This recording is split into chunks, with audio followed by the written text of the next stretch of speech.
YouTube had a solution slash problem with the Dynaglow blue flame heater. As you can see, it's running now.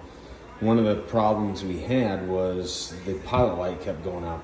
So we remodeled this garage into a gym slash she shed slash living space. It's a 26 by 16 garage, and we remodeled the whole thing. It used to have cars in here, and anyway, we completely remodeled the whole thing into a living space. And as we were coming in and out of this in the last week, painting, doing trim, etc., had no problems. This Dynaglow would run and no problems whatsoever. So a couple days ago, we were not in here for, I don't know, a day and a half, a day. And we came in the morning and the pilot light was out. And so relit it, no problem. Went back inside, came out 6-8 hours later, and the pilot light was out again. And so doing some research, I was like, why is this pilot light in this space, which is now, 500, 400 and some square feet, why does this keep going out? So did some research online, and it's got to be the thermocoupler or something is dirty, spray it with air. Well, this is a brand new heating unit, so that didn't make a lot of sense. So did a little more research. And if you get into your manual, and I never would have known anything about this, you buy these units at Menards or Lowe's. 30,000 BTU is $200. 20,000 BTU is like $159. 10,000 BTUs is like $139.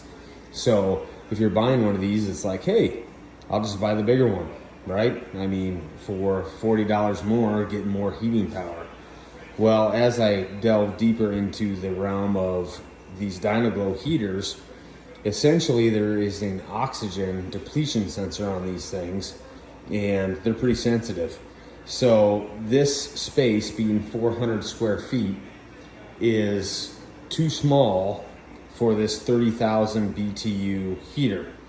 So what was happening is the temperature dropped, and we were not going in and out of the space anymore to renovate. As this kicked on more and more, as the temperature got colder, the oxygen in the room stopped and it got lower. And essentially what happened is the oxygen depletion sensor said, hey, there's not enough oxygen in the room to start the heater anymore, and so the pilot light would go out. So I had basically two options here. As you can see, it just turned off, but the pilot light is still on.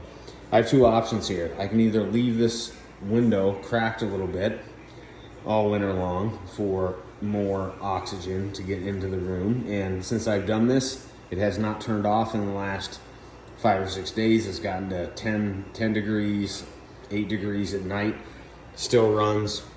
It's warm enough in here, but it kind of defeats the purpose of having the entire room insulated and caulked and everything else. So you can either leave this window open, a little crack, all winter long, even when it gets to 20 below, and this will kick on and off, and the pilot light will not go out. Or I'm going to have to replace this with a smaller unit that will not deplete the oxygen in the room.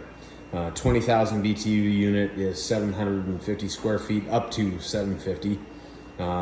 10,000 BTU unit is up to 300. So going in the middle of this, 20,000 BTU is probably what I would replace this with. But at the same time, it's kind of like, replace that unit with a 20,000 BTU. Does it run better? Will it heat the room enough? Since that window's been cracked, it's not cold in here. But again, it does defeat the purpose of the insulation of the entire room and the entire space. So anyway, if you ever run into this, and my propane guy, I don't think has ever run into this either, where you have a too big a heater for too small a space, but it is in the owner's manual. But if you don't know, you don't know. And I had no idea that you could get too big a propane heater non-vented for your room. So that was my issue. Since this window's been cracked a little bit, it's still 68 degrees in here, and it's on just under 2, and it's 68 degrees in here, and outside right now it's 11. So it still will heat fine, but that was my issue. So hope this helps, because there was very little on YouTube about it. So maybe you have too big a heater for too small a space.